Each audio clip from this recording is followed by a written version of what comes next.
ओम नमो भगवते वासुदेवाय। ओम नमो भगवते वासुदेवाय। ओम नमो भगवते वासुदेवाय। ओम नमो भगवते वासुदेवाय।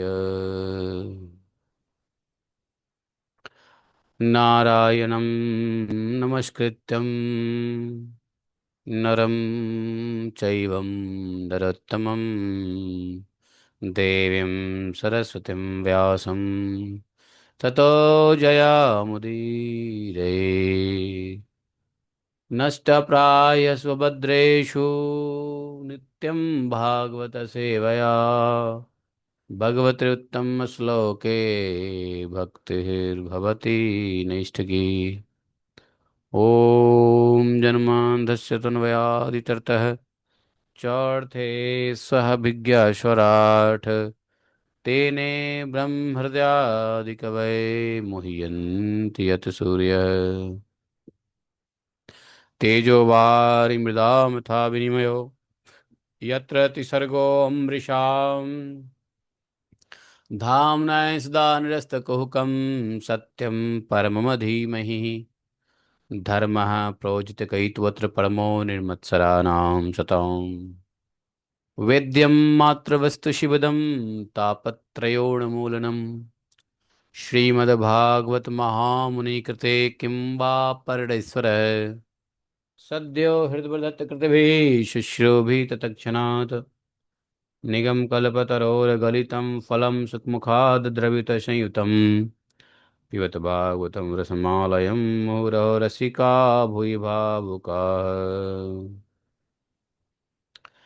अहं सर्वस्य प्रभवो मत्तः सर्वं प्रवर्तते इति मत्वा भजन्ते मां बुधा भावा समन्विता मच्चित्ता मद्गतप्राणा बोधयन्तः परस्परं कथतस्य मां नित्यं तुष्यन्ति च रमन्ति च तेषां सततयुक्तानां भजतां प्रीतिपूर्वकं ददामि बुद्धियोगन्तं येन मापुयान्ति ते तेषामेवानुकम्पार्थम् अहम् अज्ञानजं तमः नाशयात्मभावस्थो ज्ञानदीपेन भास्वता अहमेवासमेवाग्रे नान्यत् सत् असत्परं पश्चादम्यते तस्य व्यवशिष्येत स्वस्मि अहम् ऋते अर्थं यत् प्रतीयेत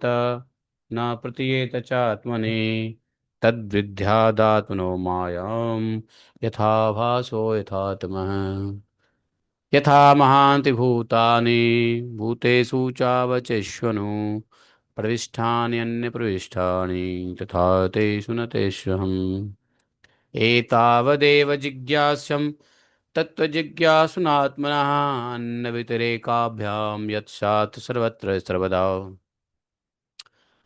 हरे कृष्णा कृष्ण कृष्ण हरे हरे हरे राम राम राम हरे हरे हरे कृष्ण कृष्ण कृष्ण हरे हरे हरे राम राम राम राम हरे हरे।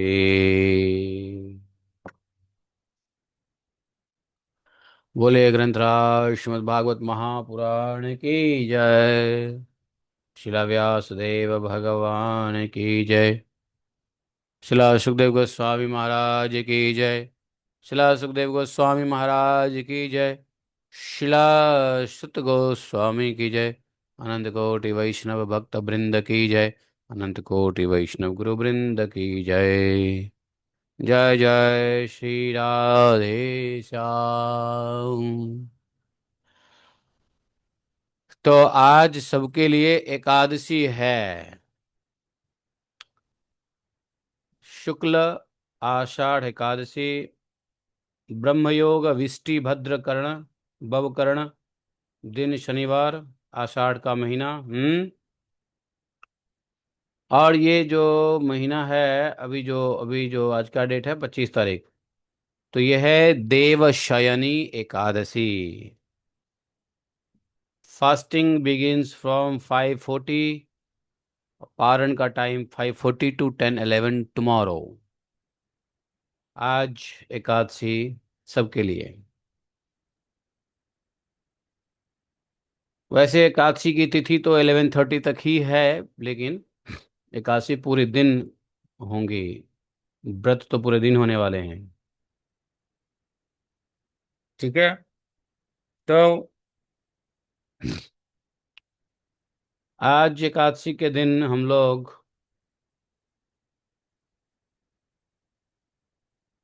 श्रीमद् भागवत का कथा श्रवण करेंगे।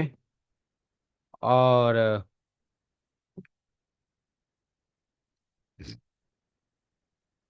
अध्याय होगा त्रयोत्रिंशो अध्याय, 33वां अध्याय, महाराश। और पंच अध्यायी, रास पंच अध्यायी का, रास पंचाध्यायी का यह अंतिम अध्याय होगा। है ना। श्री शुक उवाच,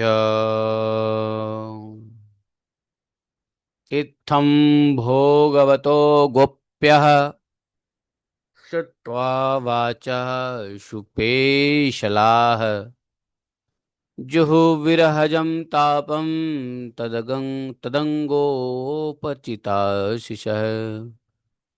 तत्रारभत गोविन्दो रासक्रीडामनुव्रतैः स्त्रीरत्नैः रन्वितः प्रीतैः अन्योन्याबद्धबाहुभिः। रासोत्सवः सम्प्रीतो गोपीमण्डलमण्डितः योगेश्वरेण कृष्णेन तासां मध्ये दयोर्द्वयोः।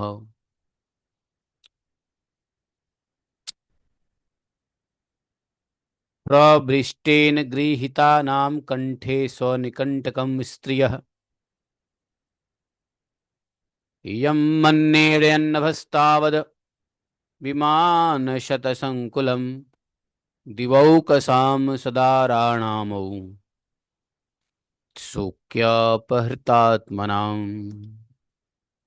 ॐ अज्ञानतिमिरान्धस्य ज्ञानाञ्जनशलाकया चक्षुरुन्मीलितं येन तस्मै श्रीगुरवे नमः। श्रीचैतन्यमनोभीष्टं स्थापितं येन भूतले स्वयं रूपा कदा मह्यं ददाति स्वपदान्तिकम्।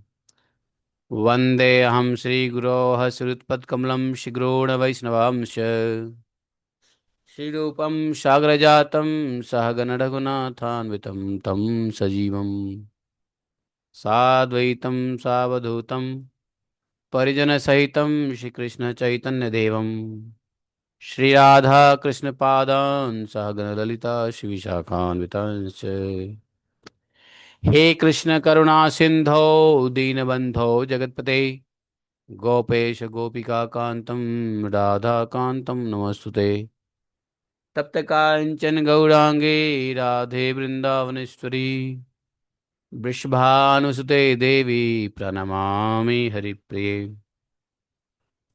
वाञ्छाकल्पतरुभ्यश्च कृपा सिन्धुभयैव च पतितानां पाप्नेभ्यो वैष्णवेभ्यो नमो नमः। जय श्री कृष्ण चैतन्य प्रभु नित्यानंद, श्री अद्वैत गदाधर श्रीवासादि गौर भक्तवृंद। हरे कृष्णा कृष्ण कृष्णा हरे हरे, हरे राम राम राम हरे हरे। तो सुखदेव जी ने कहा, इत्थं भगवतो गोप्या श्रुत्वा वाच सुपेशलाः। राजन, गोपियां भगवान की इस प्रकार प्रेम भरी सुमधुर वाणी सुनकर जो कुछ विरह जन्य ताप बचा था भगवान की बात सुन करके उन सभी शेष ताप का से मुक्त हो गई गोपियां, और सौंदर्य माधुर्य निधि प्राण प्यारे के अंग संग से सफल मनोरथ हो गई। भगवान श्री कृष्ण की प्रेयसी और सेविका गोपियां एक दूसरे की बाह में बाह डाली खड़ी थी, और उन स्त्री रत्नों के साथ यमुना जी के घाट पर पुलिन पर भगवान ने अपनी रसमयी क्रीड़ा आरंभ की। समझे? आवाज आ रही है नहीं आ रही है? तो हाँ, संपूर्ण योगों के स्वामी भगवान श्री कृष्ण दो दो गोपियों के बीच में प्रकट हो गए, जोरे से। मतलब जोरे गोपियां और एक भगवान कृष्ण, और गोपियों के गले में हाथ डाल दिया।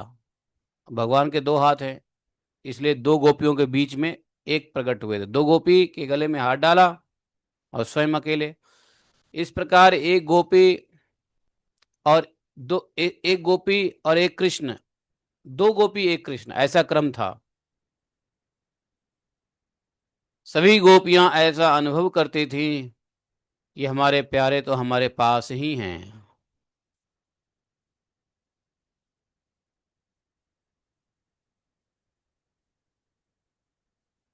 एक सेकेंड, यहाँ क्या लिखा हुआ है? तत्रारभत गोविंदो रास क्रीड़ा अनुपते स्त्री रत्न रमिता प्रीति, है ना? कौन सा श्लोक है ये? दूसरा श्लोक। तत्र आरभत गोविंदो रास क्रीड़ा मनुपय मनोव्रत स्त्री रत्न इन्विता प्रीत रत्नो अन्य बद्ध भाव भी। ऐसा है? नहीं, हर एक गोपी के साथ भगवान कृष्ण का एक रूप हो गया, और एक गोपी एक कृष्ण, एक गोपी एक कृष्ण, एक गोपी एक कृष्ण, ऐसा। तो सभी गोपियों ने देखा कि कृष्ण तो हमारे ही पास है, सबके पास कृष्ण रूपी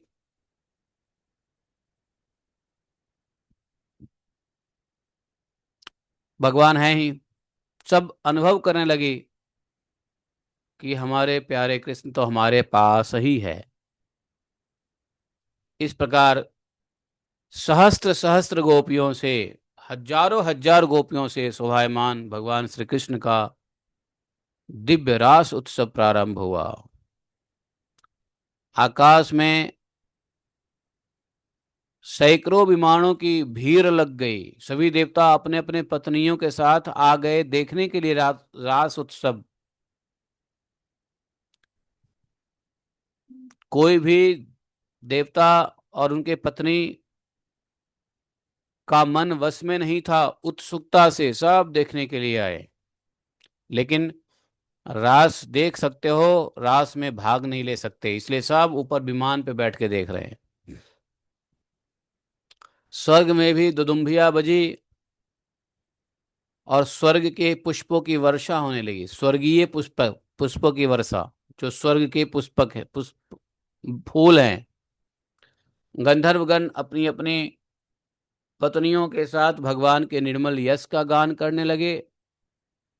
रास मंडल में सभी गोपियां अपने प्रियतम श्याम सुंदर के साथ नृत्य करने लगी। अब नृत्य में उनकी कलाइयों के कंगन, पैरों के पायजेब, करधनी के छोटे छोटे घुंघरू एक साथ बज उठे। असंख्य गोपियां थी, इसलिए यह मधुर ध्वनि भी बड़े जोर की हो रही थी। यमुना जी के तट पर, रमन रेती पर, ब्रज सुंदरियों के बीच में भगवान श्री कृष्ण की बड़ी अनोखी शोभा हुई। ऐसा जान पड़ता था मानो अनगिनत पीली पीली दमकती हुई स्वर्ण मणियों के बीच में ज्योतिर्मणि नीलमणि चमक रहे हों।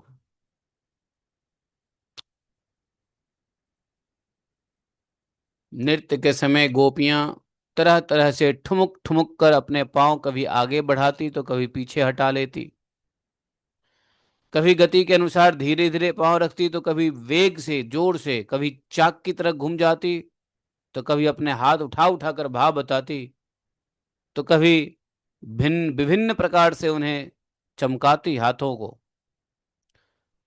कभी बड़े कलापूर्ण ढंग से मुस्कुराती तो कभी भौएं मटकाती।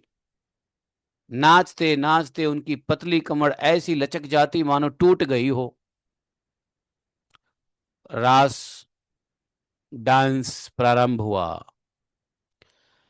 गोपियां कभी झुकती तो कभी बैठती, कभी उठती, और चलने की फुर्ती से उसके अस्तन हिल रहे थे, वस्त्र उड़े जा रहे थे, कानों के कुंडल हिल हिलकर कपोलों पर आ जाते थे। नाचने की वजह से, नाच करते करते क्या होता है, पसीना आता है, तो पसीने की बूंद चेहरे पे झलकने लगी। बाल जो टाइट बंधा हुआ था वो ढीला होने लगा। नीवी की गांठें खुली जा रही थी। नीवी, नीवी समझते हो? इस प्रकार नटवर नंदलाल की परम प्रेयसी गोपियां उनके साथ गा गा कर नाच रही थी। परीक्षित जी, उस समय ऐसा जान पड़ता था मानो बहुत से श्री कृष्ण तो सामने सामने मेघ मंडल हैं और उनके बीच बीच में चमकती हुई गोरी गोपियां बिजली हैं, और उनकी शोभा असीम हो रही थी। गोपियों का जीवन भगवान की रति है, प्रेम है। वे गोपियां भगवान श्री कृष्ण से सटकर नाचते नाचते ऊंचे स्वर से मधुर गीत भी गा रही थी, और श्री कृष्ण का स्पर्श पा करके और भी आनंद मग्न हो रही थी। उनके राग रागणियों से पूर्ण गान से यह सारा जगत अब गूंज रहा था। कोई गोपी भगवान के साथ उनके स्वर में स्वर मिलाकर गा रही थी। वह श्री कृष्ण के स्वर की अपेक्षा और भी ऊंचे स्वर से राग अलापने लगी। ऐसा विलक्षण और उत्तम स्वरों को सुनकर वे बहुत सी प्रसन्न हुए और वाह वाह करके उनकी प्रशंसा करने लगे। उसी राग को एक दूसरी सखी ने द्रुपद में गाया। भगवान ने बहुत सम्मान किया, वाह वाह क्या बात। एक गोपी नाचते नाचते थक गई, उसकी कलाइयों से कंगन और चोटियों से बेला के फूल खिसकने लगे। तब उसने अपने बगल में ही खड़े मुरली मनोहर श्याम सुंदर के कंधों को अपनी बाह से कसकर पकड़ लिया। भगवान ने भी अपना हाथ दूसरे गोपियों के कंधे पर रख दिया, और वह स्वभाव से तो कमल के समान सुगंध से युक्त था ही, उस पर बड़ा सुगंधित चंदन का लेप भी था। उसकी सुगंध से वह गोपी पुलकित हो गई, उसका रोम रोम खिल उठा। उसने झट से उसे चूम लिया। एक गोपी नृत्य कर रही थी, नाचने के कारण उसे कुंडल हिल रहे थे, और उसकी छटा से उसे कपोल और भी चमक रहे थे।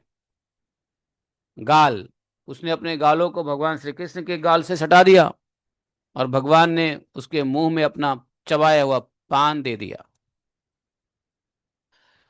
कोई गोपी नुपुर और करधनी के घुंघरुओं को झंकारती हुई नाच और गा रही थी।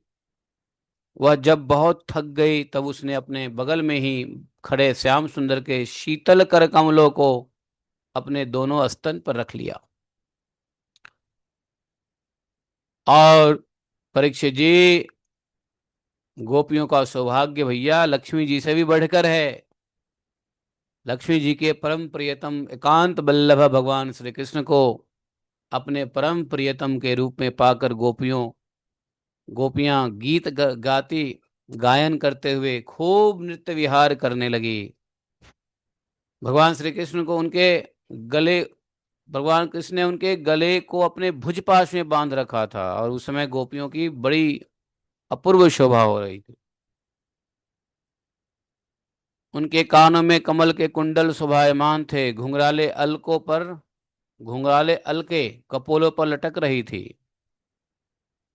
पसीने के बूंद झलकने से उनके मुख की छटा निराली हो गई थी। भगवान की बात हो रही है। और वे रास मंडल में भगवान श्री कृष्ण के साथ नृत्य कर रही थी। उनके कंगन पायजेब बज रहे थे। भौरे उनके ताल सुर में अपना सुर मिलाकर गा रहे थे, गुंजायमान कर रहे थे। उनके जूड़ों और चोटियों में गुथे हुए फूल गिरते जा रहे थे। परीक्षित जी, जैसा नन्हा सा शिशु निर्विकार भाव से अपनी परछाई के साथ खेलता है, वैसे ही रमा रमण भगवान श्री कृष्ण कभी उन्हें अपने हृदय से लगा लेते, कभी हाथ से उनका अंग स्पर्श करते, कभी प्रेम भरी चितवन चित से उनकी ओर देखते, और कभी लीला से उन्मुक्त हंसी हंसने लगते। इस प्रकार उन्होंने ब्रज सुंदरियों के साथ क्रीड़ा की, विहार किया। भगवान के अंगों का संग प्राप्त करके गोपियों की इंद्रियां प्रेम आनंद से मानो विहल हो गया। उनके केस बिखर गए, फूलों के हार टूट गए, गहने अस्त व्यस्त हो गए। अपने केस वस्त्र कुंचकी नहीं, कंचुकी कंचुकी को भी पूर्णतया संभालने में असमर्थ हो गई। भगवान श्री कृष्ण की यह रास क्रीड़ा देखकर स्वर्ग की देवांगनाएं भी मिलन की कामना से मोहित हो गई, और समस्त तारों ग्रहों के साथ चंद्रमा भी आश्चर्यचकित विस्मय हो गए। हालांकि भगवान तो यह आत्मा राम ही हैं। भगवान को अपने अतिरिक्त और किसी की आवश्यकता होती ही नहीं है। फिर भी भगवान ने जितनी गोपियां थी उतने रूप धारण किए, और खेल खेल में उनके साथ इस प्रकार खूब खूब विहार किया।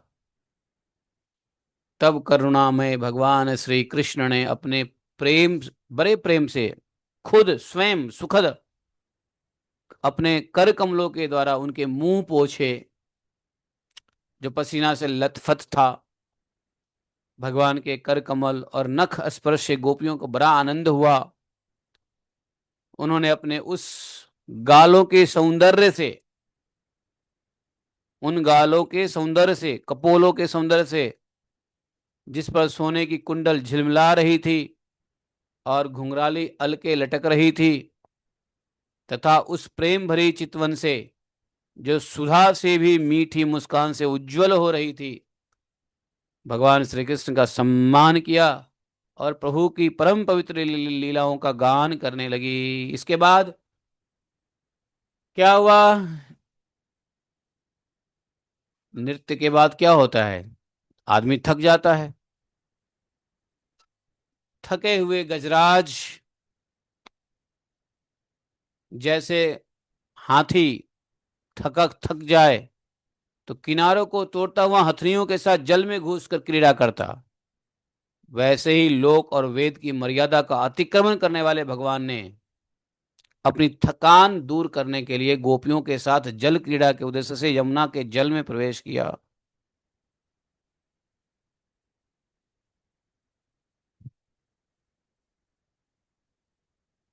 लोक और मर्यादा का अतिक्रमण करने वाले, यहां ऐसा लिखा हुआ है कि भगवान ने लोक और मर्यादा का अतिक्रमण किया। तो भगवान कर सकते हैं, भगवान कुछ भी कर सकते हैं।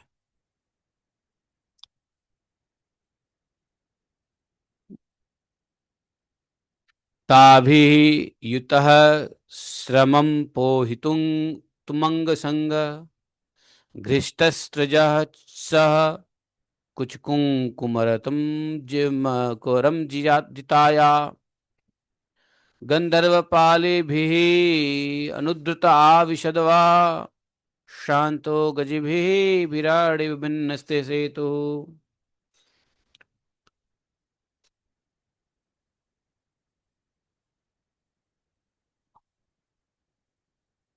तो यहाँ पे भगवान को वेद की मर्यादा, लोक और वेद की मर्यादा का अतिक्रमण कर ले भगवान ने, तो ऐसे कौन सी शब्द है जिसमें ये अर्थ निकलता है? अविशद, वाह, है ना, या धृष्ट शस्त्रजह।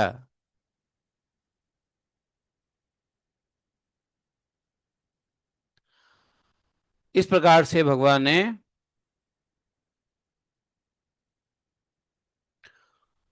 सुखदेव जी बोले, परीक्षित जी, यमुना के जल में गोपियों ने प्रेम भरी चितवन से भगवान की ओर देख देख कर और हंस हंस कर उन पर इधर उधर से जल को खूब बौछारे डालने डालने लगे।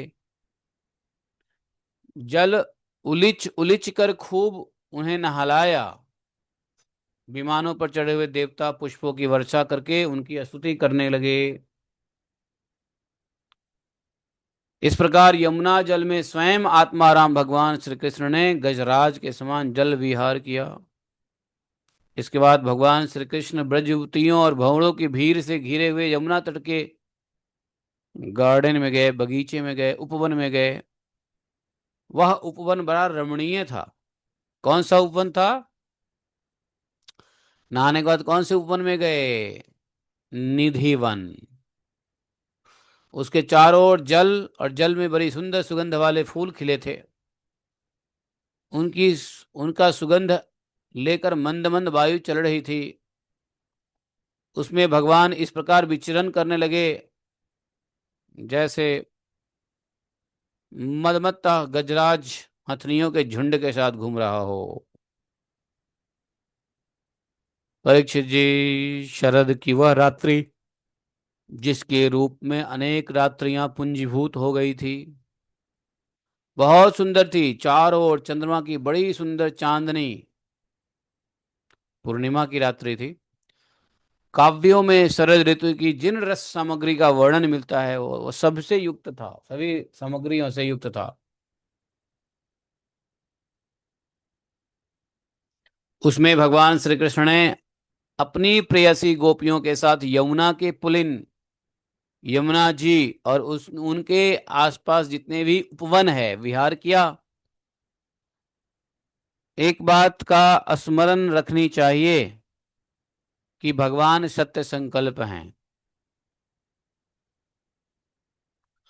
और ये जो लीलाएं हैं गोपियों के साथ, ये सब भगवान की चिन्मय संकल्प की ही चिन्मय लीला है। और उन्होंने इस लीला में काम भाव को और उनकी चेष्टाओं को तथा उनकी क्रियाओं को सर्वथा अपने अधीन कर रखा था। उन्हें अपने आप में कैद कर रखा था।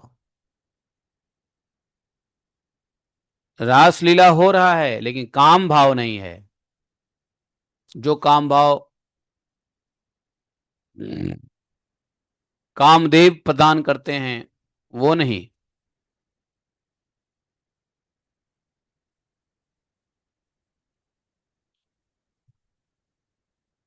रति वृत्ति वाली काम भाव नहीं थी। भगवान ने रति काम भाव बिल्कुल, भगवान तो वैसे आत्माराम है, ऐसा कोई भाव उनको परेशान करता नहीं है। सत्य संकल्प हैं, सारी लीलाएं चिन्मय है।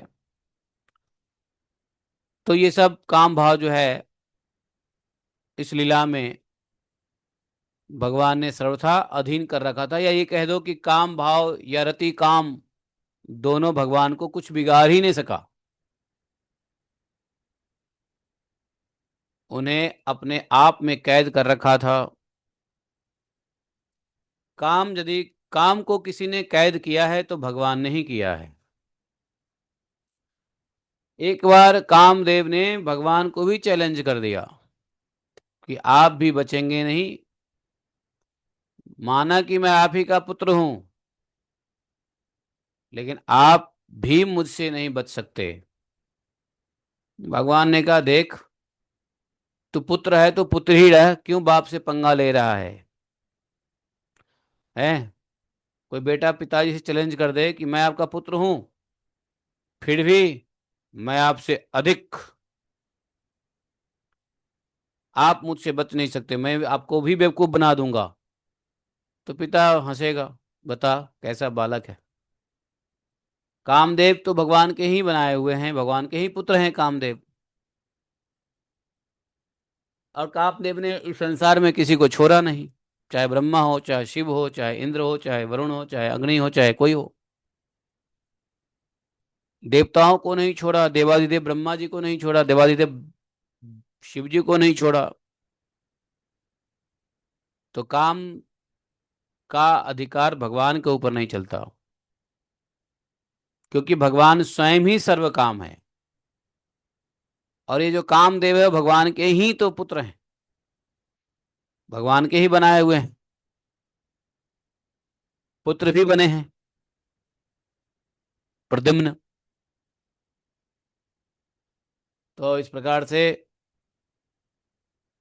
भगवान ने कहा ठीक है, तुम्हारी इच्छा है, देखना है कि तुम हम पे कुछ कर नहीं पाओगे, तो एक काम करो, मैं तुमको तुम्हारे चैलेंज को स्वीकार करता हूं। तुम खूब तैयारी करके आ जाना, और मैं ऐसा कार्य करूंगा जो काम भाव को उत्पीड़न करने वाला, काम भाव को उत्पन्न करने वाली क्रियाकलापें करूंगा।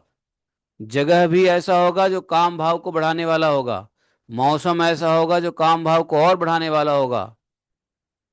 रात्रि की पूर्णिमा हो, सुखद वातावरण हो, शांत शीतल जगह हो, उसमें सुंदर स्त्रियां हो, कोई टोकने वाला ना हो। तो कामदेव को कहा कि तुम्हारे लिए सारा तुम्हारे अनुकूल ही वातावरण में मैं मिलूंगा गोपियों से, और तुम अपना काम भाव मुझ पे चला के देखना।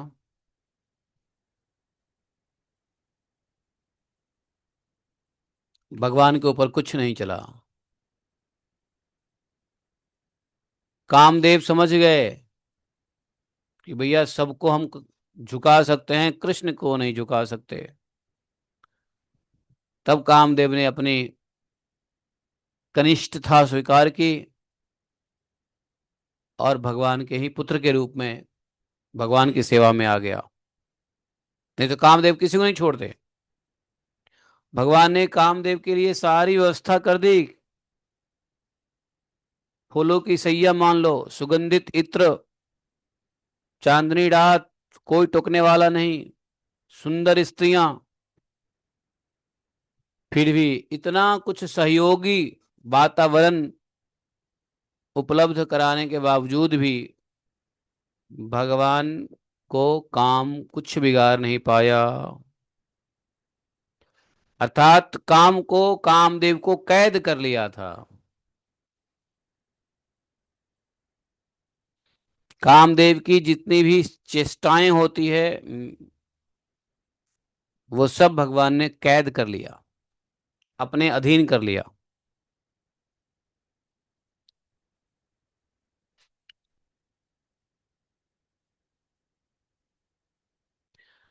इतना कुछ कामदेव के अनुकूल भगवान ने परिस्थिति बनाई, गोपियों का संग, गोपियों के अंग का स्पर्श करने के बावजूद भी काम भाव नहीं हुआ।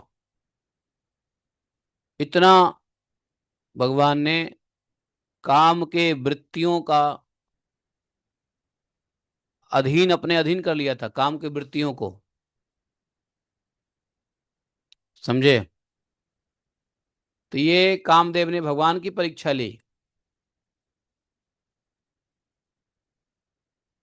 और एक साथ भगवान कई चीज करते हैं, तो इधर कामदेव को भी उनका औकात दिखा दिया, इधर गोपियों का भी दिए हुए वरदान को सत्य किया।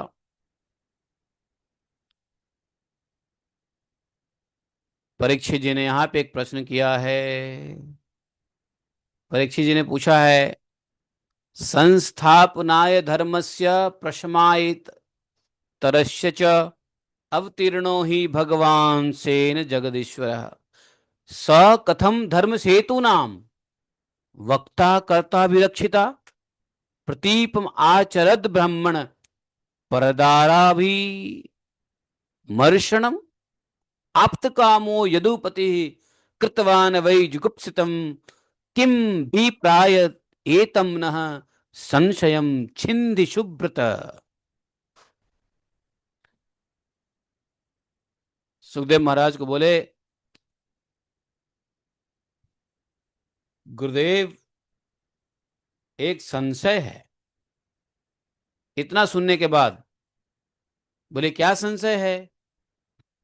तो बोले कि भाई, भगवान तो संस्थापनाय धर्मस्य प्रस्मा एतरस्य च, भगवान तो भगवानम सेना जगदीश्वर, भगवान सारे जगत के जगदीश्वर हैं, एकमात्र स्वामी है, नहीं भगवान श्री कृष्ण। तो उन्होंने अपने ही अंश बलराम जी के साथ पूर्ण रूप में अवतार ग्रहण किया था, और उनके धर्म मर्यादा के बनाने वाले, उपदेश करने वाले और रक्षक थे भगवान। भगवान का अवतार भी किस लिए था, किस लिए हुआ? अवतीर्णो ही भगवान, भगवान का अवतार किस लिए? धर्म की स्थापना और अधर्म का नाश। तो जब भगवान संपूर्ण जगत के स्वामी है, पूर्ण रूप में अवतरित हैं, और अवतार होने का उद्देश्य ही था धर्म की स्थापना और अधर्म का नाश, फिर भगवान ने खुद धर्म के विपरीत दूसरे के स्त्रियों का स्पर्श कैसे किया?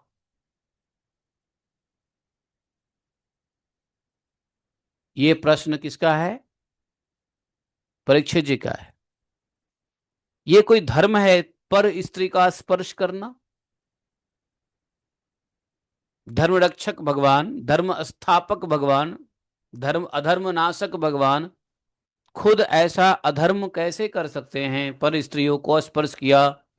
मैं मानता हूं आप्त कामो यदुपति, भगवान श्री कृष्ण पूर्ण काम है थे। जब यह प्रश्न पूछ रहे हैं तो भगवान नहीं है ना, भूतकाल है, इसलिए बोले आप्त कामो यदुपति कृतवान वै जुगुप्सितम। उन्हें किसी वस्तु की कामना नहीं थी, वो आप्त काम थे, फिर भी जब उनको कुछ चाहिए ही नहीं, फिर भी ऐसा निंदनीय कर्म क्यों किया? व्यक्ति निंदनीय कर्म कब करता है? जब उसको कुछ चाहिए होता है। मान लो चाहिए होता है और वो अगर आसानी से नहीं मिलती है तो गलत काम करके भी ले लेता है। अगर आसानी से सब कुछ मिलने लग जाए तो गलत काम कोई क्यों करे? भगवान को तो वैसे ही कुछ चाहिए नहीं, आत्माराम है, आत्मकाम है, उनको कुछ चाहिए नहीं, कोई वस्तु की कामना थी नहीं, फिर ऐसा निंदनीय कर्म क्यों किया? हे परम ब्रह्मचारी मुनीश्वर सुब्रत, आप कृपा करके मेरा यह संदेह मिटाइए।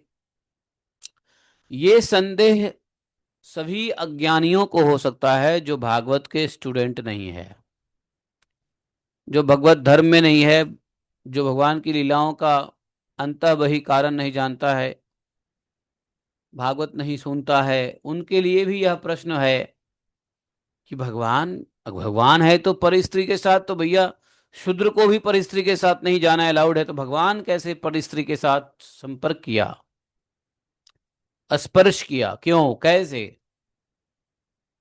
तो ये प्रश्न पूछा है तो उसका उत्तर भी सुखदेव जी महाराज ने ठीक से दिया है।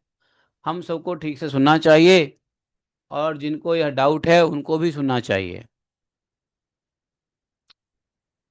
सुखदेव जी ने कहा, धर्म व्यतिक्रमो दृष्ट ईश्वराणाम च साहसम तेजीयसाम न दोषाय बन्वे सर्वभुजो यथा। भगवान ने सुखदेव गोस्वामी जी ने कहा, सूर्य जैसे सूर्य, अग्नि आदि ईश्वर समर्थ हैं, कभी कभी धर्म का उल्लंघन और साहस काम करते देखे जाते हैं। ये जितने देवता हैं समर्थ देवता, समर्थ तो ईश्वर हैं, बाकी अग्नि, सूर्य इत्यादि इत्यादि जितने भी समर्थ, ये लोग भी कभी कभी धर्म का उल्लंघन और साहस का काम करते देखे जाते हैं। ये लोग भी धर्म का उल्लंघन करते हैं। जैसे आपको पता ही है, देवताओं में भी थोड़ा बहुत उल्टा सीधा चलता रहता है।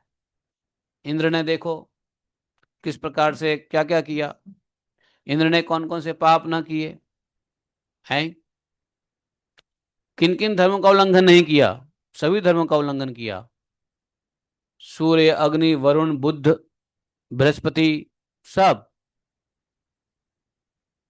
तो सुखदेव जी ने कहा कि देखो ये सब साधा सामान्य बात है, यहां तक कि देवता लोग भी धर्म का उल्लंघन कभी कभी करते रहते हैं, ऐसा साहस काम कर देते हैं।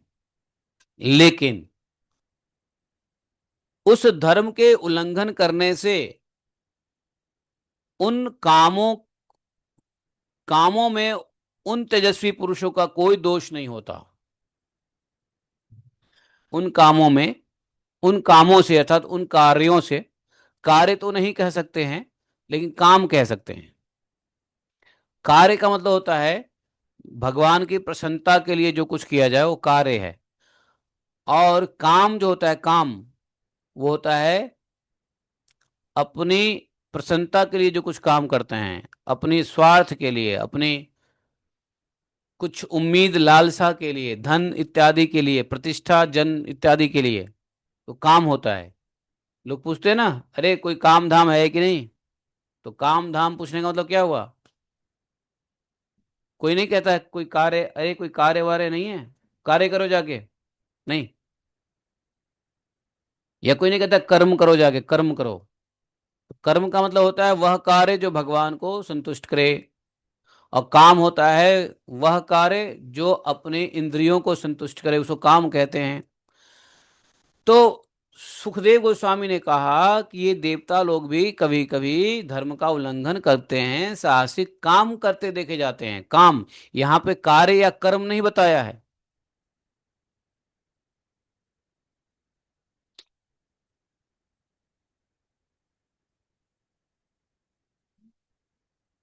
लेकिन उन कामों से देवताओं के अंदर कोई दोष नहीं होता। बोले अच्छा, देख लो। उदाहरण के लिए क्या उदाहरण बताइए? तो उदाहरण है सूर्य, देख लो। अरे भाई, गंदी चीजें खाना चाहिए सूर्य? या अग्नि देख लो, अग्नि को सब कुछ खा जाता है। अग्नि सब कुछ खा जाता है। सूर्य जिस पे नहीं दृष्टि डालना चाहिए उस पे भी दृष्टि डालता है। भाई सूर्य की दृष्टि तो सबके ऊपर जाता है, गंदे मल के ऊपर भी तो अच्छे बालू के ऊपर भी। अग्नि भी सब कुछ खा जाती है, अग्नि में जो कुछ डाल दो सब स्वाहा, खा जाते हैं। लेकिन क्या अग्नि और सूर्य उन वस्तु के खाने से दोष में लिप्त होते हैं? बोले नहीं होते हैं। तो बोले कि जिन लोगों में ऐसी सामर्थ्य नहीं है,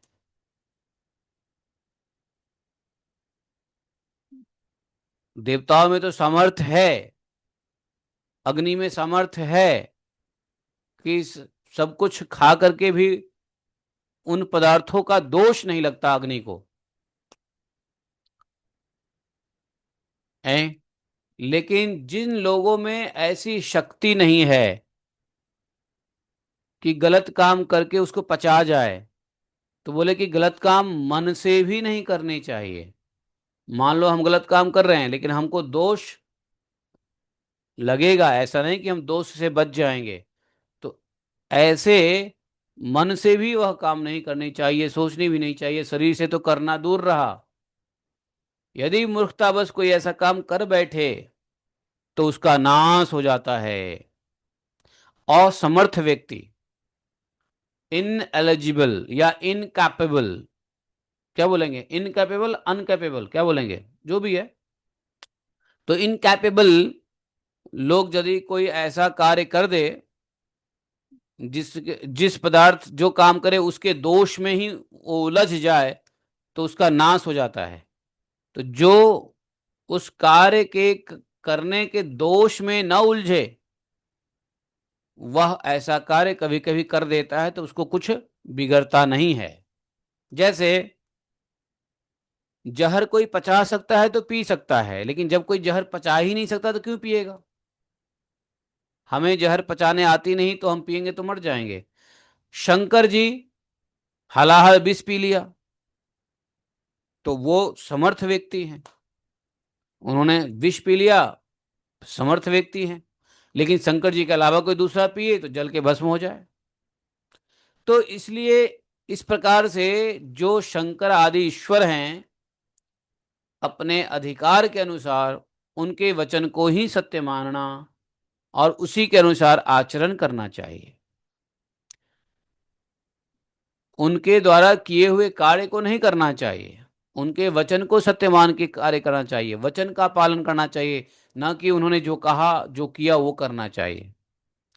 शिव जी ने जो वचन दिया है वो करो। शिव जी जहर पीते हैं तो आप भी जहर पिएंगे तो क्या होगा? मरेंगे। तो इसलिए महापुरुषों का अनुसरण, वाक्य अनुसरण करना चाहिए, वचन अनुसरण करना चाहिए, न कि महापुरुषों के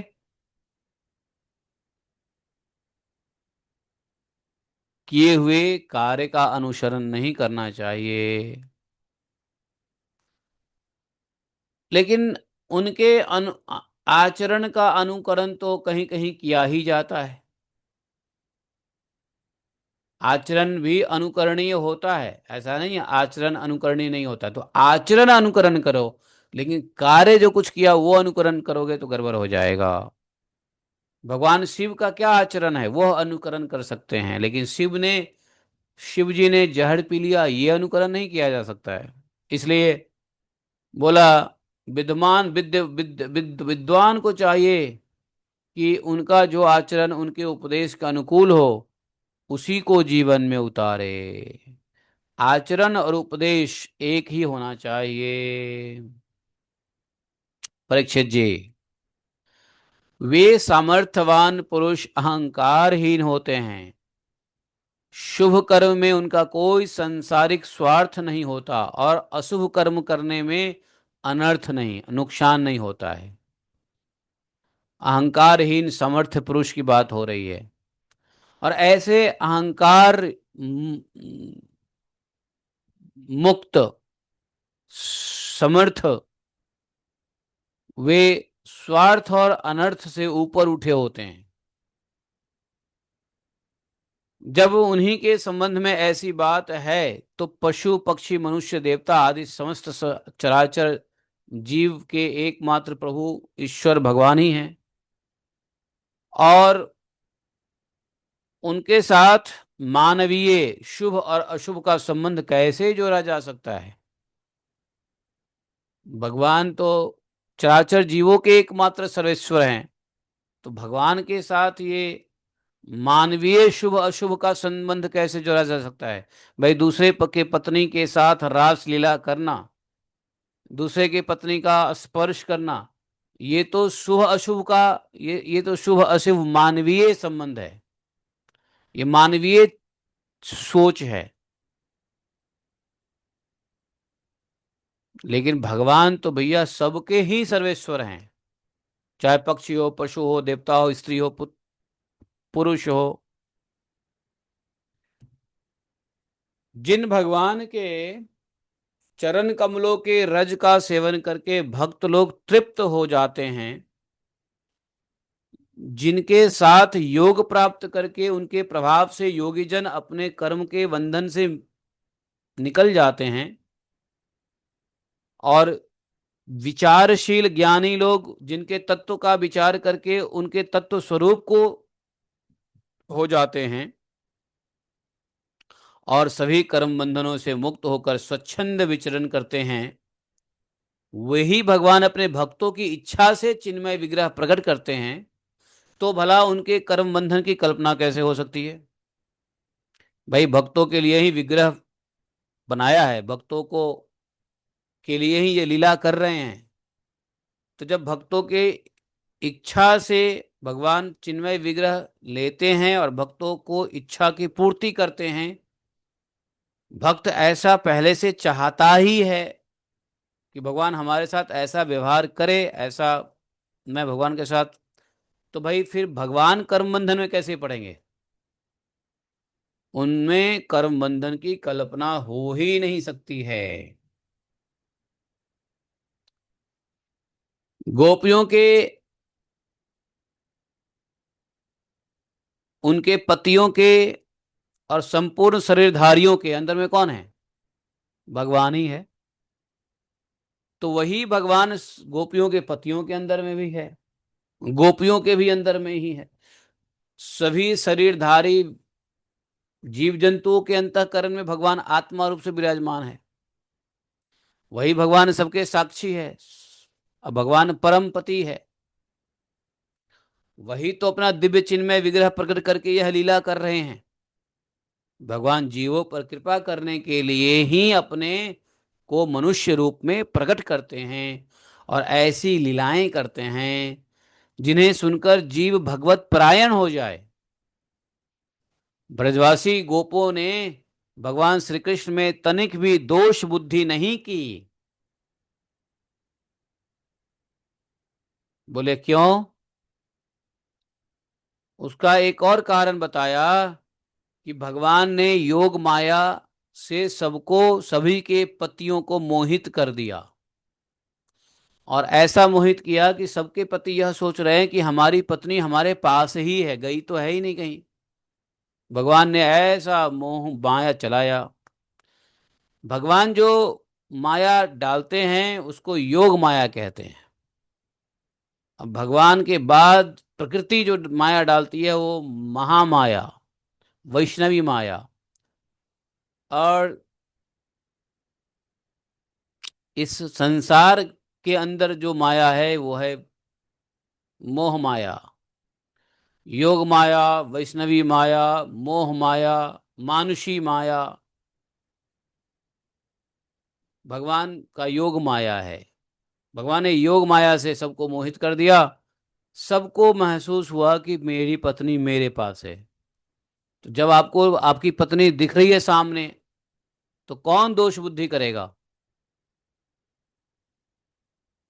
और यदि कोई कहे ये तो बहुत गलत है, कि मान लो आपने पतियों को कुछ जादू टोना कर दिया, उनको महसूस ही नहीं है कि उसकी पत्नी उसके पास नहीं है या है, और फिर आप पत्नियों के साथ लीला कर रहे हो, तो भगवान ने कहा देखो, भगवान के लिए कोई, भगवान तो सबके पति हैं भाई, और सबके हृदय में हैं।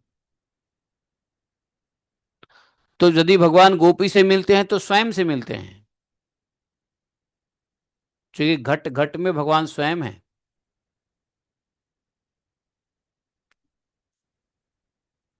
प्रकृतिवश रूप अलग है, कर्म सिद्धांत व्यवहार अलग है, लेकिन अंतर्यामी भगवान तो एक ही है।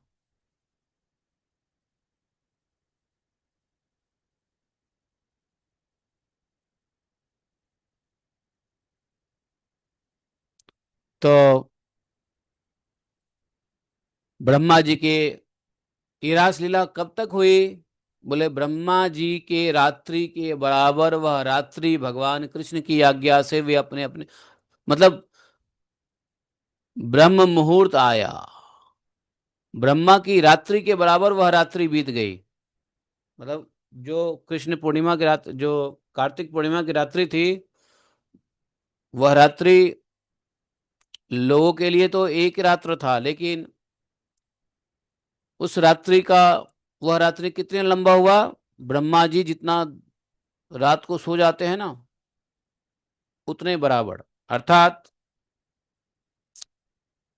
एक मनवंतर नहीं, 14 मनवंतर के बराबर गोपियों को योग माया से इतने बड़े टाइम फ्रेम में ले गए और खूब रास लीला हुई। जब ब्रह्म मुहूर्त आया, सुबह हुई, जबकि गोपियां घर नहीं लौटना चाहती थी, फिर भी भगवान श्री कृष्ण ने सबको आज्ञा दिया कि जाओ अपने अपने घर चली जाओ। तब जाके अपने अपने घर आ गई गोपियां, क्योंकि वे अपनी प्रत्येक कोशिश से, अपने प्रत्येक क्रियाकलापों से, कार्यों से, चेष्टाओं से, प्रत्येक संकल्प से केवल भगवान को ही प्रसन्न करना चाहती थी, भगवान को ही पूजती थी, भगवान का ही होना चाहती थी। तो जो भगवान का ही होना चाहता है, जो भगवान को ही पूजता है, जो भगवान को ही समर्पित करता है, वो भगवान आकर के लीला कर भी दिए तो इसमें किसका नुकसान है? क्या बुरी बात है? कोई बुरी बात नहीं है।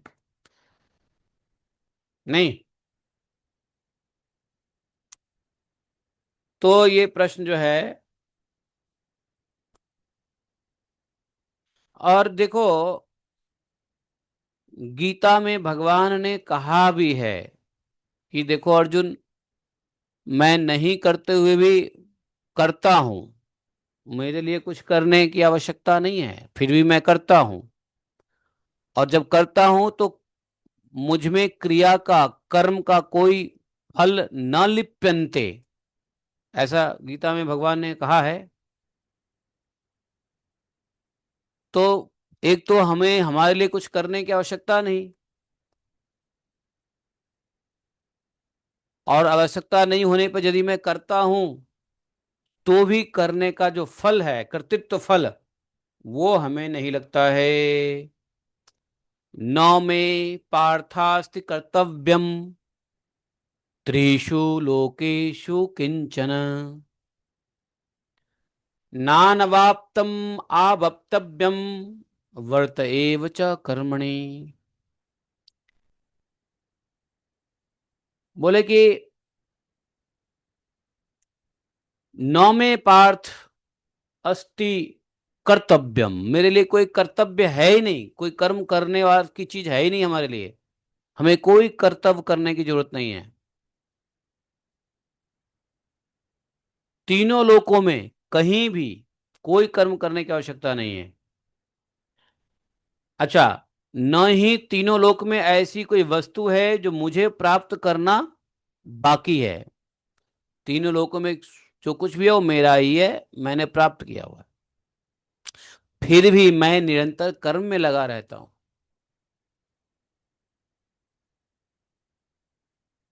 कभी कभी लोग सोच लेते हैं अब तो मैं रिटायर हो गया,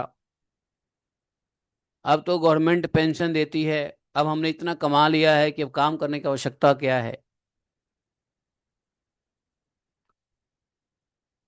तो जरा भगवान की बात याद करो, भगवत गीता के तीसरे अध्याय के 22वें श्लोक, भगवान ने क्या कहा है?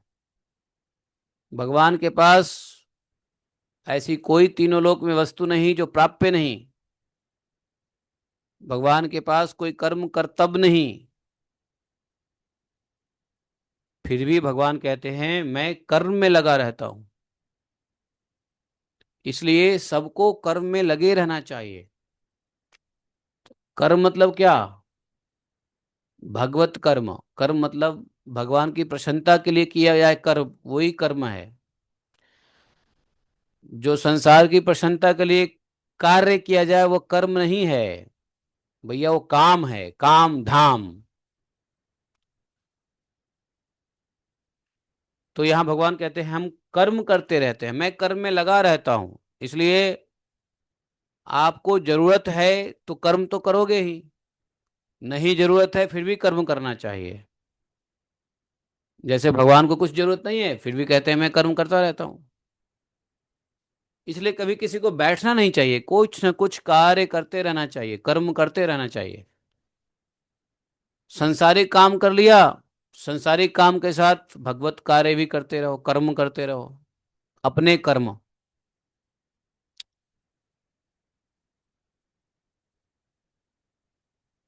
और भगवान ने 23वें श्लोक में, गीता के तीसरे अध्याय के 23वें श्लोक में यही बात कहा, न मह्यम न वर्तेयम जातु कर्मण्य तंद्रतः मम वर्तमान वर्तन्ते मनुष्याः पार्थ सर्वशः।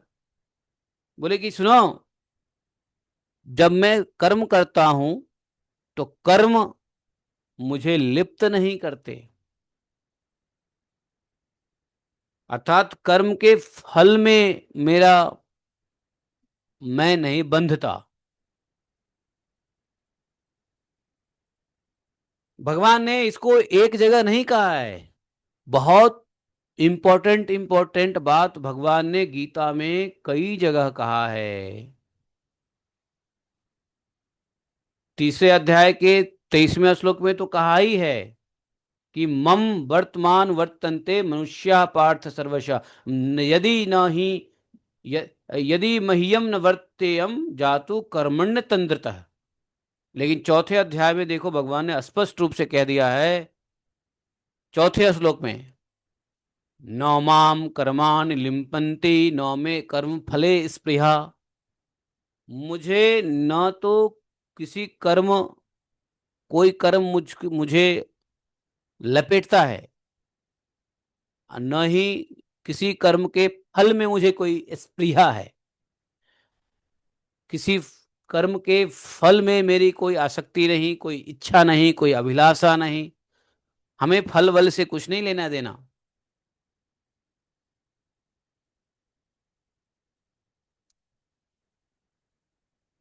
और कर्म फल हमें लिम्पंती, हम कर्म फल में लिप्त भी नहीं होते हैं।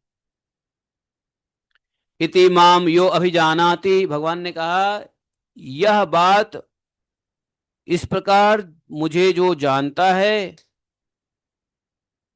कर्म भी न सबद्धते। जो व्यक्ति हमारे इस बात को समझता है, जानता है, वह भी कर्म में नहीं लगेगा।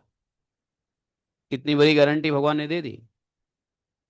जो इस प्रकार मुझे जानता है वह भी कर्म से बंधता नहीं है, अर्थात भगवान को जानने के बाद कर्म बंधन नहीं लगता।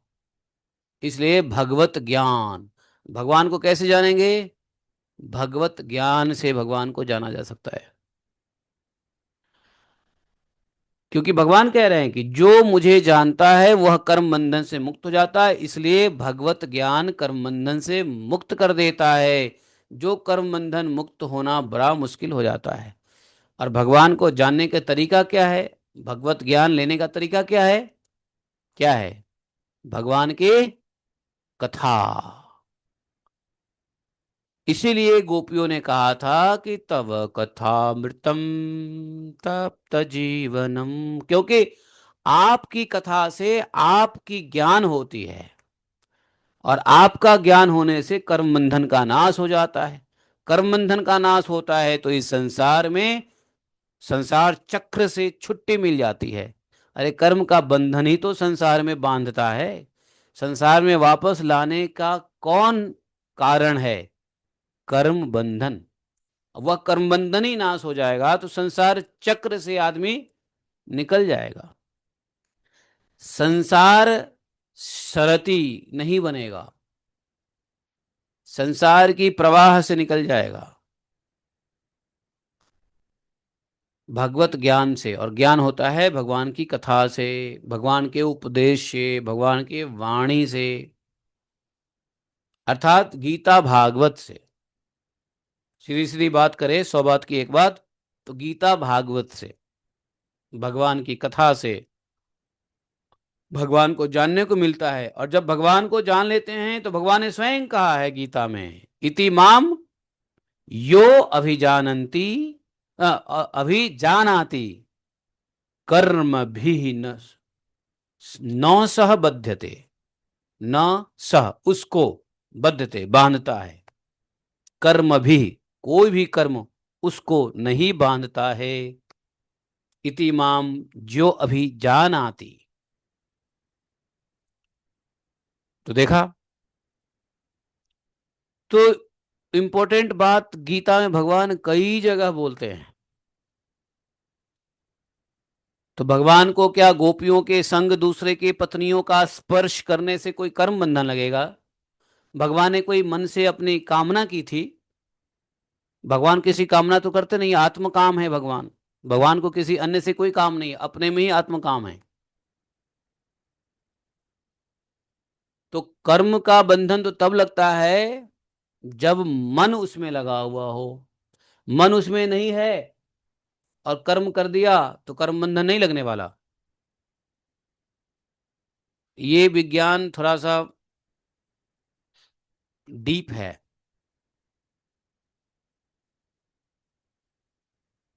समझे? इसलिए भगवान ने, याद करो, भगवान ने भगवत गीता में एक बात कही थी। वो कौन सा श्लोक है हमको याद नहीं है, बट आप लोग निकालो वो श्लोक। कि भक्त तो वैसे कुछ गलत करता नहीं, लेकिन गलत हो भी जाता है फिर भी उसको साधु मानो। एक जगह भगवान ने इस बात को कहा है। तो भक्त गलत नहीं करता है, क्यों? क्योंकि उसका मन संसार के काम में ना होकर के भगवान के कार्य में लगा रहता है। लेकिन यदि गलती से भगवान में मन जिसका लग जाता है, वो संसार के मन नहीं लगेगा, संसार में के गलत का अच्छे काम भी नहीं करता, तो बुरा काम क्या करेगा भक्त? लेकिन यदि किसी प्रारब्ध बस बुरा कर्म भक्तों के द्वारा होते हुए देखा जाता है, तो भी भगवान ने कहा उसको साधु जानो। क्यों? क्योंकि इसका मन मुझ में है, और मन मुझ में रहते हुए यदि कर्म करता है तो वो कर्म बंधन में नहीं पड़ेगा। अर्थात वह साधु था, साधु है, साधु रहेगा। वह उतना ही शुद्ध था, उतना ही शुद्ध है और उतना ही शुद्ध रहेगा। क्योंकि कर्म अशुद्ध कब होता है? जब कर्म का बंधन लगता है। तो साधु का मन मुझ में है, अगर काम हो भी गया गलत तो फिर भी वह शुद्ध है, उसको फिर भी साधु मानो। वह श्लोक कौन सा था? हाँ, अपि चेत दुराचारो, है ना, यही है ना? अपि चेत दुराचारो भजते माम अनन्य भक, अनन्य भाग साधुरेव स मंतव्य सम्य गव्यवसितो ही सह। तो यहाँ पे भगवान भगवत गीता में ये जो बात कह रहे हैं, इसका को रिलेशन यहाँ रासलीला में परीक्षित महाराज को सुखदेव गोस्वामी को रिलेट करके बता रहे हैं। वही बात जो भगवान मुंह से बोले, वही बात महाभागवत महाजन सुखदेव गोस्वामी के मुंह से समझाया जा रहा है। परीक्षित जी को डाउट था, इसलिए अपि चेत दुराचारो, यस। तो यहां भगवान ने क्या कहा? कोई अत्यंत दुराचारी भी हो किंतु वह अनन्य भाव से मेरा भजन करता है, साधु ही है। क्यों? क्योंकि उसको कोई कर्म नहीं लगेगा, क्योंकि उसका मन मुझ में है। मानो वह दुराचारी है, मानो अत्यंत दुराचारी है, दुराचारी है, लेकिन वह दुराचार करता है लेकिन मन उसका मुझ में है, फिर भी साधु मानो। क्योंकि वो जो कुछ भी दुराचार कर रहा है, उस दुराचार कर्म का फल उसको नहीं लगेगा, वह फिर भी शुद्ध रहेगा, इसलिए उसको साधु मानो। भगवान ऐसा कह रहे हैं। समझे?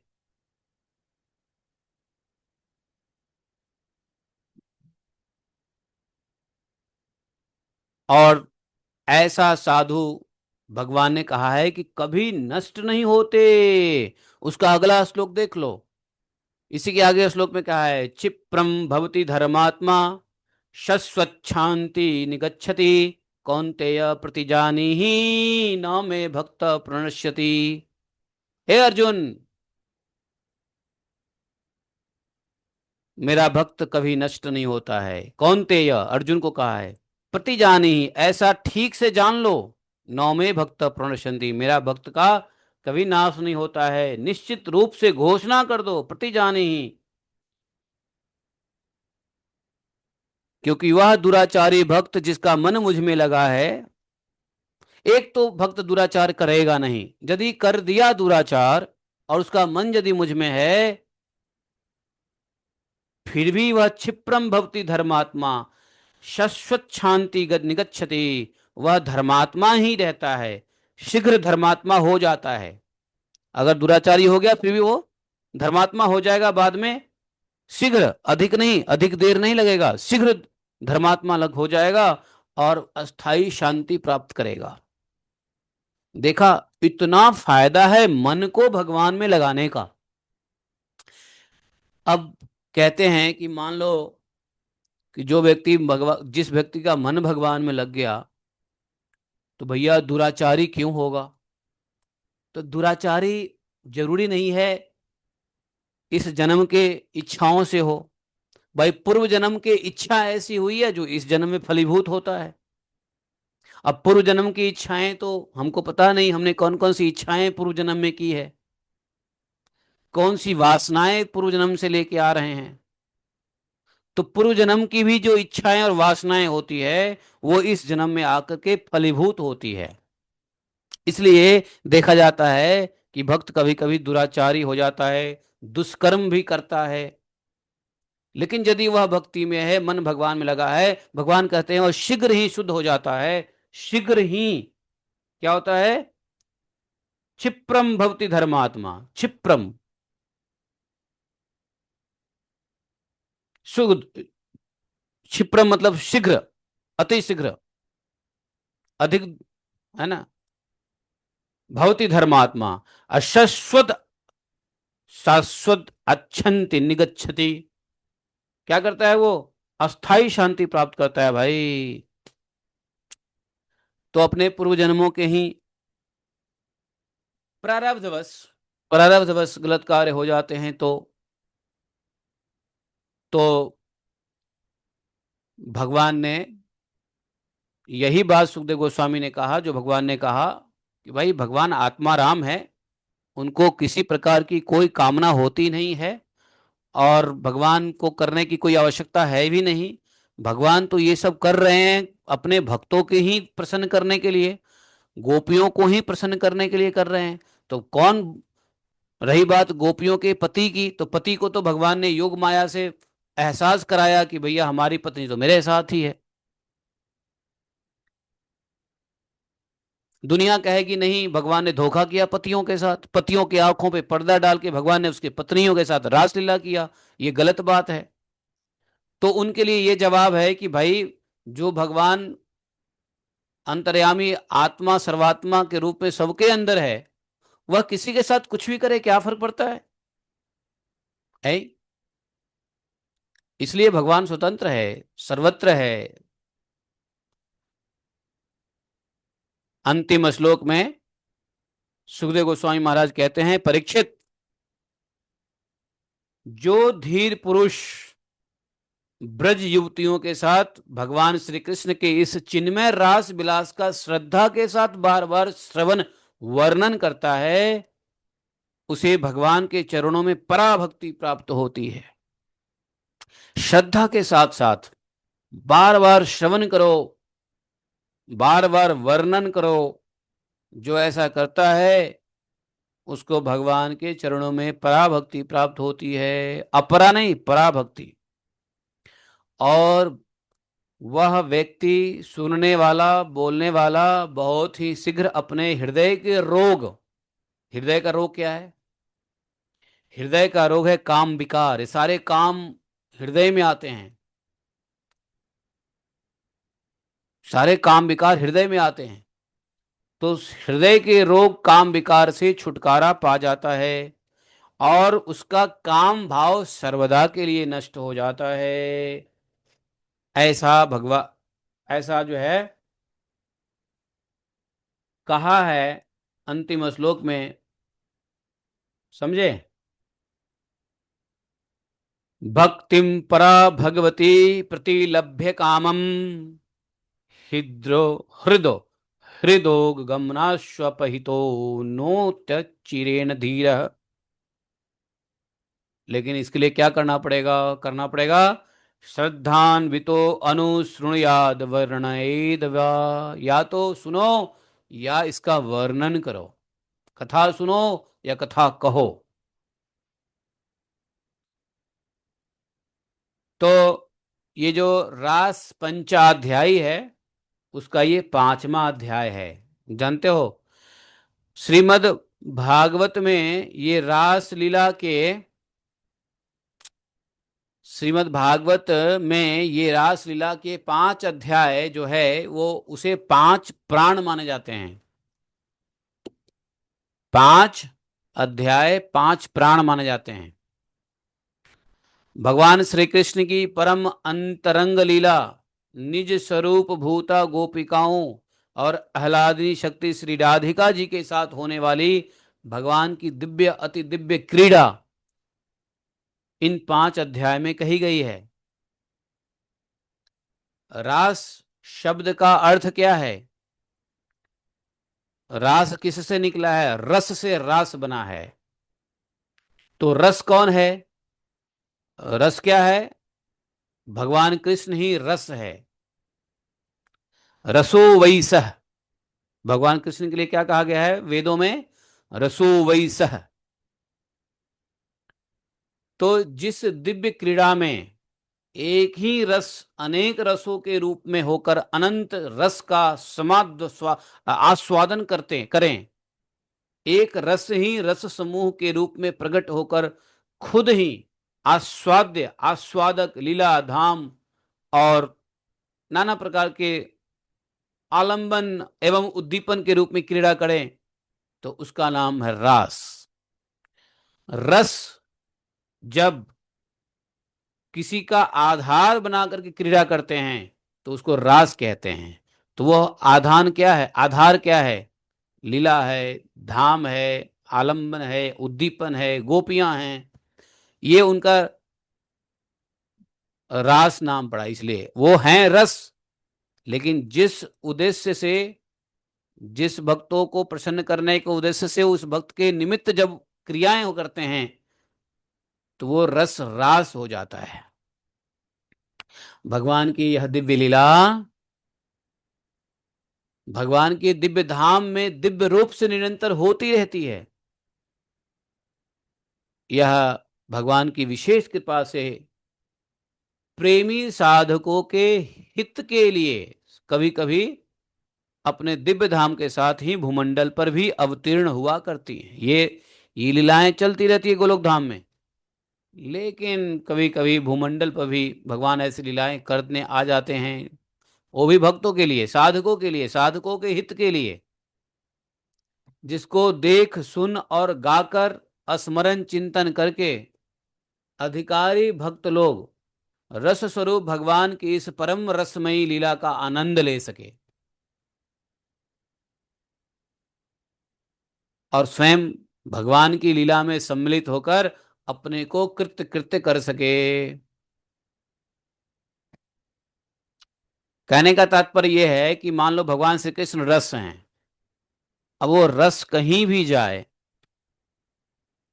एक रस है जो आप ग्लास में रख दो, कटोरी में रख दो, लोटा में रख दो, थाली में रख दो, हाथ में ले लो, चाहे मुंह में ले लो, भाई सब जगह रस रस ही है। चाहे पेट में ले लो, मुंह से पेट में लो, रस रस ही है। चाहे अपने हाथ में लो, रस रस तो एक जैसा है।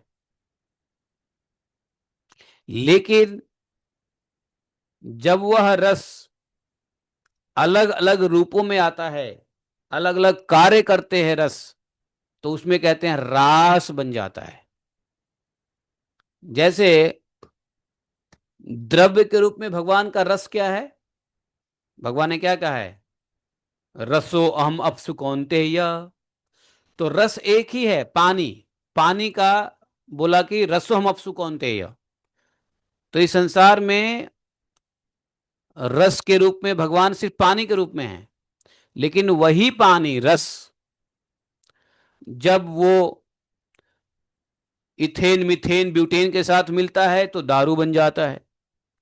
वही रस जब आम के पल्प में जाकर के घुल मिल जाता है तो आम रस बन जाता है। वही रस जब इमली के उसमें इमली रस बन जाता है। वही पर जल जब प्रवेश करता है फल में तो फल का रस बन जाता है। तो क्या उस रस को क्या फर्क पड़ता है? रस में कोई परिवर्तन नहीं होता है, रस तो रस ही है। लेकिन अलग अलग जगह पर उसकी स्थिति उसकी रस रास में बदल जाता है। और रास से क्या होता है? आनंद मिलता है। जब रस रस अपने आप में आत्मकाम है, रस अपने आप में संपूर्ण संतुष्ट है, लेकिन जब रस दूसरों का आधार बना करके कुछ क्रियाएं करता है, रिएक्शन करता है, एक्शन करता है, तो वो रस रास बन जाता है।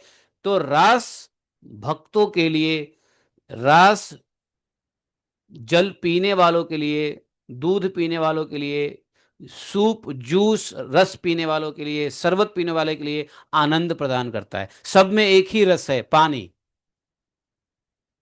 लेकिन अलग अलग क्रियाओं के साथ वो रास बन के पीने वाले को आनंद प्रदान करता है।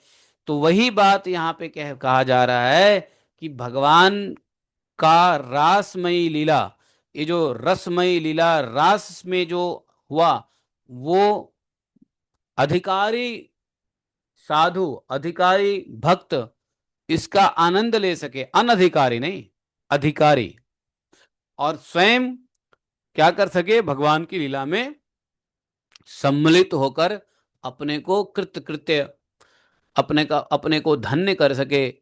इसलिए यह रास लीला हुई है? और भगवान का नाम है एक रास रसेश्वर, नहीं, और राधा का नाम है रास रसेश्वरी। तो रास रसेश्वर का क्या मतलब है? ऐसे ईश्वर जो भक्तों को आनंद प्रदान करने के लिए अपने रस का प्रवाह करते हैं, वो रास कहलाता है कि नहीं?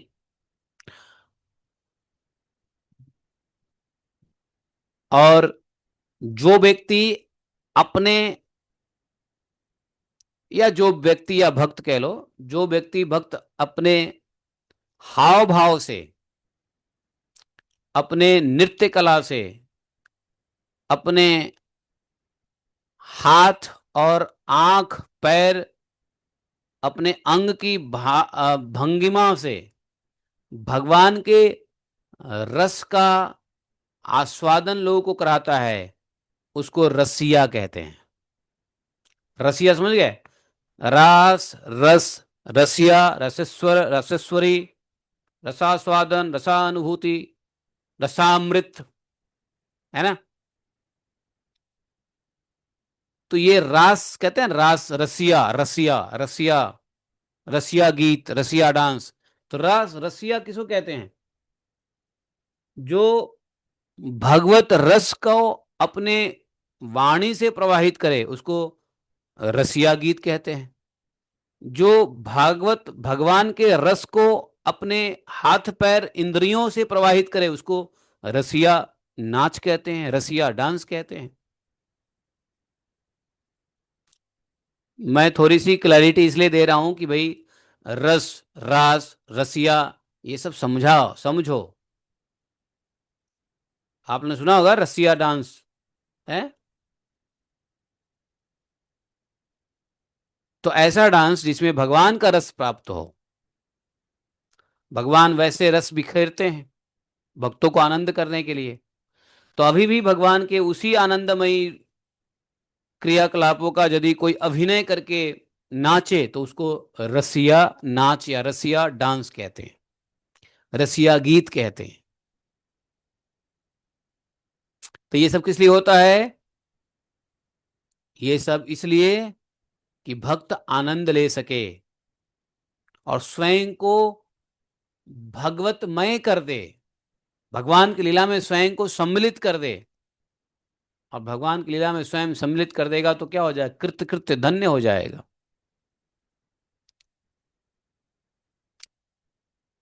बंसी की ध्वनि, गोपियों के अभिसार, कृष्ण के साथ उनकी बातचीत, रमण, श्री राधा जी के साथ अंतर्ध्यान, और फिर प्रकट हो जाना, गोपियों के द्वारा दिए हुए आंचल पे, आंचल बिछाई ना गोपियों ने, उस पे बैठना, गोपियों के कूट प्रश्न का उत्तर देना। गोपियों ने बड़ा कूट प्रश्न किया था ना, याद है? कौन सा प्रश्न किया था? हाँ, गोपियों के जो कूट प्रश्न है उसका उत्तर देना। रास नृत्य किया, क्रीड़ा किया, जल केली किया, वन विहार का वर्णन हुआ, इस रास पंचाध्यायी में। ये सब भाषा तो मानवीय है, लेकिन ये सब चीजें हैं दिव्य। दिव्य चीजों को मानवीय भाषाओं में अनुवाद करके हम लोग समझ रहे हैं, लेकिन सब है दिव्य।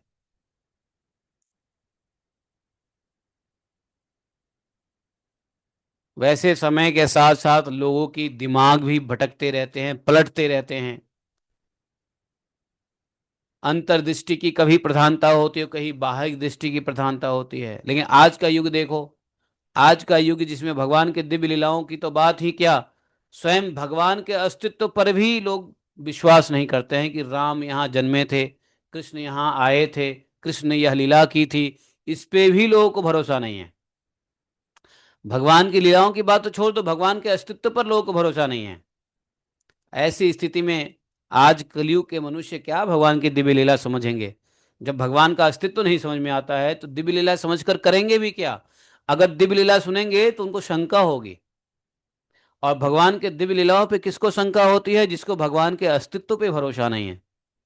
और जिसको भगवान का अस्तित्व पे भरोसा है, विश्वास है, वो भगवान के दिव्य लीला पे भी भरोसा करते हैं और आनंद लेते हैं। समझे? तो इसमें कोई आश्चर्य की बात नहीं है, क्योंकि भगवान की जितनी भी लीला हैं वो अंतः दृष्टि से, और देखा जाए तो इम्पोर्टेंटली, मोस्ट इम्पोर्टेंटली भगवान की कृपा से ही समझ में आती है। भगवान की कृपा जिस पे नहीं होगी, वो भगवान की इन लीलाओं को नहीं समझ सकता, भगवान के अस्तित्व को भी नहीं समझ सकता जिस पे भगवान की कृपा नहीं होगी। जिन भाग्यवान, जिन ऐसे भक्त पुरुष और भगवत कृपा प्राप्त, गुरु कृपा प्राप्त महात्माओं ने इसका अनुभव किया है, भाई वो बहुत धन्य हैं। और उनकी चरण धूलि से के प्रताप से तीनों लोक की धन, ऐसे भक्तों के चरण धूलि से तो गंगा जी भी पवित्र होती है। तित पावनी गंगा भी पवित्र होती है ऐसे भक्तों के चरण धूलि से, जो भगवान की कृपा प्राप्त करके भगवान के अस्तित्व को और भगवान की लीलाओं की बातों में उसको विश्वास होता है और वो आनंद लेता है। तो लोग बाग भगवान के इस रास लीला को कुछ और तरीके से भी लेते हैं। तो वो जितने भी लोग हैं जो भगवान की रास लीला को अन्यथा लेते हैं, वो सब मूर्ख हैं, अज्ञानी हैं, माया मोहित है, भगवत कृपा से वंचित हैं, गुरु कृपा से वंचित है। उनको सत पुरुषों का अभी दर्शन नहीं हुआ है जिससे उनकी बुद्धि बदले। वो घोर अंधकार में हैं। अथवा भगवान की लीला, धाम, रूप, शरीर, विग्रह, ये सब कोई जड़ नहीं है, सब दिव्य है। नहीं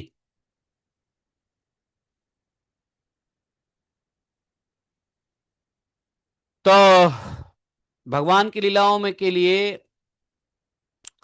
रासलीला के ऊपर बहुत सारी कहानियां बनती रहती है। लोग बाग इसको एग्जाम्पल देके बहुत सारी बात ऐसा करते रहते हैं, लेकिन ये सब बेकार की बातें हैं। हाँ, इसलिए गोपाल चंपू में जीव गोस्वामी ने इसलिए सावधान कर दिया है। रासलीला के 5 अध्याय पढ़ने से पहले ही जीव गोस्वामी ने ये कह दिया है कि भैया, इसको पढ़ने वाला तभी पढ़े यदि उसको अपने हृदय से काम की भावना नहीं है, उसका हृदय शुद्ध है, भगवान को जो समझ सकता है, जिसको गुरु कृपा प्राप्त हुई है, जो वैष्णव ट्रेडिशन में है, ऐसे व्यक्ति ही इस अध्याय के आगे पढ़ें। अथवा जो व्यक्ति जानबूझकर पढ़ेगा वह मेरे श्राप से श्रापित होगा, श्राप से मैं उसको श्राप दूंगा। ऐसे व्यक्ति इस 5 अध्याय को ना पढ़े, उन्होंने पहले ही कह दिया था। और इसलिए हमने वो 5 अध्याय नहीं आप लोगों को बताया था पिछली बार गोपाल चंपू में, हमने उसको स्किप कर दिया था। तो जीव गोस्वामी ने पहले ही अलर्ट इसलिए कर दिया था, क्योंकि जो जैसी बातें, जैसी लीला रास का वर्णन करने जा रहे थे जीव गोस्वामी, निट्टी ग्रिट्टी, उसमें लोग दोष दर्शन देख सकते हैं, इसलिए उन्होंने कहा कि भैया पहले अपनी क्वालिफिकेशन चेक कर लो, फिर आगे के अध्याय पढ़ना, नहीं तो मेरा श्राप लगेगा। और उन्होंने ये भी कहा कि यह लीला सर्वसाधारण रूप से व्याख्या नहीं करनी चाहिए, क्योंकि सर्वसाधारण रूप से अगर आप लेक्चर दोगे तो पता नहीं कौन किस स्तर का है, कोई नया भक्त है, कोई पुराना भक्त है, कोई खूब रस में डूबा है, कोई रस में अभी तैर रहा है, कोई रस लेना चाहता है लेकिन सीरियस नहीं है, बहुत सारे भक्त होते हैं। तो इसलिए बोलते हैं कि इन 5 रसाध्यायी को, राजपंचाध्यायी को जीव गोस्वामी ने मना कर दिया था कि इसको पब्लिक में नहीं बोलना, ग्रुप में नहीं बोलना, कांग्रेगेशन में नहीं बोलना। अगर आप अपने को क्वालिफाइड मानते हो तो आप अकेले पढ़ो। तो इस बात को लेकर के उन्होंने अलर्ट किया था। या रसिक लोग हैं तो रसिक लोग के बीच में किया जा सकता है। तो यहां पर, अच्छा, तो यह अध्याय राजपंचाध्याय समाप्त हुआ है।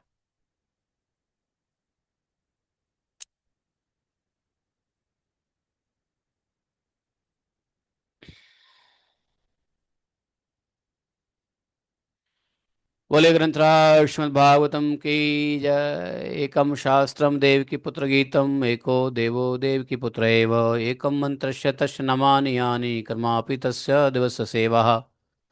त्वमेव माता च पिता त्वमेव, त्वमेव बन्धुश्च सखा त्वमेव, त्वमेव विद्या द्रविणं त्वमेव, त्वमेव मम शवदेव देवः। कृष्णाय वासुदेवाय हरे परमात्मने प्रणतक्लेशनाशाय गोविन्दाय नमो नमः। हे कृष्ण करुणा सिंधो दीनबंधो जगतपते, गोपेश गोपिका कांतम राधा कांतम नमोस्तुते। तप्त कांचन गौरांगी राधे वृंदावनेश्वरी, वृषभानुसुते देवी प्रणमामि हरिप्रिये। वाञ्छाकल्पतरुभ्यश्च कृपा सिन्धुभयेव च पतितानां पावनेभ्यो वैष्णवेभ्यो नमो नमः। हे कृष्ण करुणा सिंधु दीनबंधु जगतपते, गोपेश गोपिका कांतम राधा कांतम नमोस्तुते। हरे कृष्णा। श्रीलप्रभुपाद की जय, गुरु गौरांग की जय, दशम स्कंध की जय। तो हम लोग रास पंचाध्यायी के बाद कल चतुर्थ चतुत्रिंशो अध्याय, 34वां अध्याय कल श्रवण करेंगे, जिसमें सुदर्शन और शंखचूड़ का उद्धार होगा। इसका इंतजार कल का करेंगे, कल का सेम टाइम सेम डे, नहीं सेम डे नहीं होगा, नेक्स्ट डे सेम टाइम। आज के लिए इतना ही काफ़ी है। जयति ते अधिकं जन्मना व्रज, शत इंदिरा शाश्वतत्रयी।